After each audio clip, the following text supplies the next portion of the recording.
प्रवचन के पूर्व में संचालक महोदय ने एक बात कही थी, उसी को ध्यान दिलाना चाहता हूँ। उन्होंने एक विशेषण जोड़ा था, किसके लिए जोड़ा था वो जाने, किंतु यदि मेरे लिए जोड़ा है तो उसको न जोड़े तो ज़्यादा अच्छा। उन्होंने ये विशेषण जोड़ा था कि सिद्धांत चक्रवर्ती, याद है, बोला है आपने? हाँ, उस समय जनता ज़्यादा नहीं थी, हमने सोचा कि अब पंडाल में खोलेंगे इस विषय को। सुनो, ध्यान रखो, गुरुदेव के साथ आप एक नहीं अनंत विशेषण जोड़ें, क्योंकि अनंत विशेषण जोड़ने की योग्यता उनके अंदर है। हमें विशेषण की आवश्यकता नहीं, हमें केवल गुरुदेव को स्मरण करना है, उनको हृदय में बिठालना है। क्योंकि जिस समय मेरा प्रवेश था उस समय मैं अंगूठा छापता था, अभी भी मैं अंगूठा ही छाप रहा हूँ, ये ध्यान रखो। हाँ, क्योंकि धीरे धीरे ज्ञान का विकास होता है। गुरु के सामने हमारा ज्ञान क्या मायना रखता है? कुछ भी नहीं रखता। वो आंख बेच करके एक काय स्वर्ग भी यदि सभा में खड़े होकर के कर ले तो उपदेश की कोई आवश्यकता नहीं पड़ती, ये ध्यान रखो।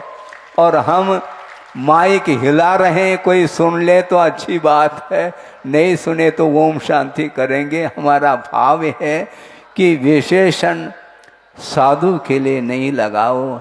जो आचार्य, महान आचार्य हुए हैं, उन्होंने 50-55 साल में जो इस युग को, जो विश्व को जो प्रकाश दिया है, उस प्रकाश में हम और आपको चलना है।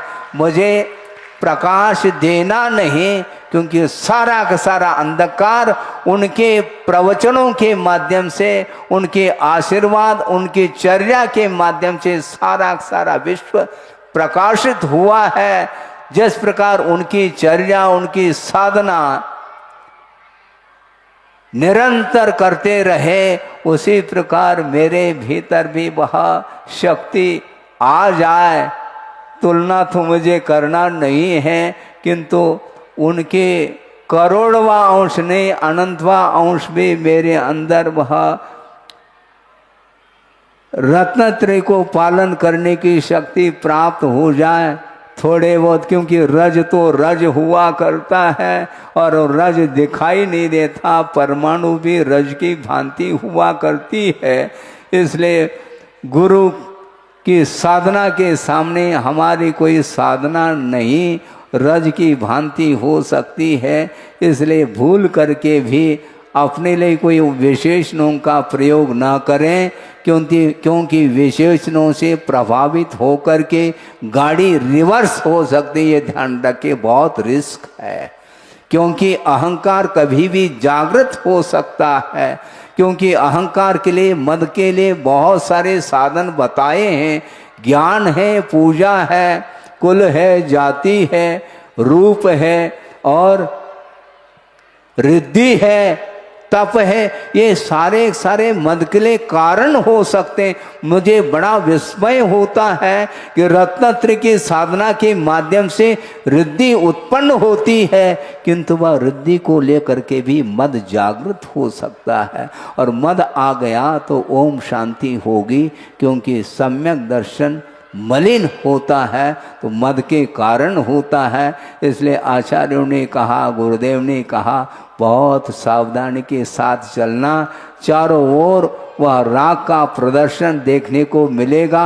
बहुत सारे लोग तुम्हारी प्रशंसा करेंगे, उस प्रशंसा के बहाव में तुम आ जाओगे तो कभी भी कर्मों का विच्छेद नहीं कर पाओगे। हमें मोक्ष मार्ग पर निरंतर बढ़ना है। भवांतर जो साधना करता है तब कहीं जा कर के वह उसको सफलता मोक्ष मार्ग में मिलती है। इसलिए हम इतना ही कहना चाहते हैं, हम साधु के रूप में मैं अपने आप को देखना चाहता हूँ। ये बात अलग है, व्यवहार की दृष्टि से गुरुदेव के आदेश से जो कुछ भी हुआ है वह अलग विषय है, किंतु वह प्रवृत्ति के अपेक्षा से वह भी आवश्यक होता है। मार्ग सुचारू रूप से बना रहे, ताकि भविष्य में मुमुक्षु भव्य जीवों का भी वह मोक्ष मार्ग पर चल करके आत्म कल्याण करने के लिए वह मार्ग प्रशस्त बना रहे। उस उद्देश्य को लेकर के ही आचार्यों का एकमात्र भाव रहता है। अनुशासित हो करके मोक्ष मार्ग पर चलने के लिए एक प्रकार से ये व्यावहारिक ये पथ मानना चाहिए, किंतु वस्तुतः प्रत्येक व्यक्ति को साधु पद के साथ ही निर्वाण की उपलब्धि उनको होती है। ज़्यादा समय नहीं लेते हुए इतना ही कहना चाहता हूँ कि भविष्य में कोई विशेषण न जोड़ें। बिना विशेषण के आप जयकारा लगाते हैं तो कोई बाधा नहीं।